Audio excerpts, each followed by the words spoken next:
சகோதரிகளே, ஆண்டவராய் இயேசுவின் நாமத்தினாலே உங்களை வாழ்த்துகிறோம். இன்றைக்கு ஜெய வார்த்தை பார்ப்போம். உபாகமம் 28:7. உனக்கு விரோதமாக எழும்பும் உன் சத்துருக்களுடைய கர்த்தர் உனக்கு முன்பாக முறியடிக்கப்படும்படி ஒப்புக் கொடுப்பார். ஒரு வழியா உனக்கு எதிராக புறப்பட்டு வருவார்கள், 7 வழியாய் உனக்கு முன்பாக ஓடி போவார்கள். அப்படியாக உனக்கு விரோதமாக சத்துருக்கள் எழும்பலாம், அநேக மனிதர்கள் எழும்பலாம். அவ்வளவுதான், இவங்களை முடிச்சிடலாம். இந்த கதையை இவங்களை ஒன்றுமே ஆக்கிடலாம். இவங்க இனி அவ்வளவுதான், இவங்க ஒன்றுமே செய்ய முடியாது. இவங்களை கொண்டு இவங்க யாரும் ஒன்றும் பண்ண முடியாது. யாருமே கிடையாது. இவங்களுக்கு கேட்பாரு இல்லை, இவங்க விசாரிப்பாரு யாருமே இல்லை. அவங்க முறியடிச்சலாம் நினைப்பாங்க. ஆனா ஆண்டோட வார்த்தை சொல்றார், ஒரு வழியா வருகிற சத்ரு 7 வழியா ஓடிப்பான். எப்படி ஓடி போன அவனுக்கு தெரியும். அவன் நினைப்பான் அவ்வளவுதான், முடிச்சுட்டு வரலாம் நினைப்பான்.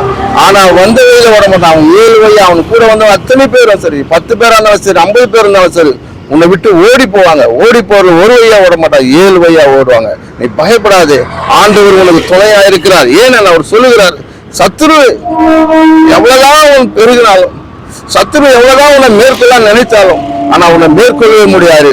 உன் குடும்பத்தை காப்பார், உன் கம்பெனியை காப்பார், நீ போகும்போது வரும்போது உன்னை காப்பார், உன்னை பாதுகாப்பார், உன்னை அக்கினி மதிலா இருப்பார். தேவன் உன்னோடு கூட இருந்து உன்னை பாதுகாக்கிறது மட்டும், உன்னை வழி நடத்துகிறவரா இருக்கிறார். நீ கவலைப்படாத, ஆண்டவர் உங்களுக்கு துணையா இருக்கிறார். ஆமென்.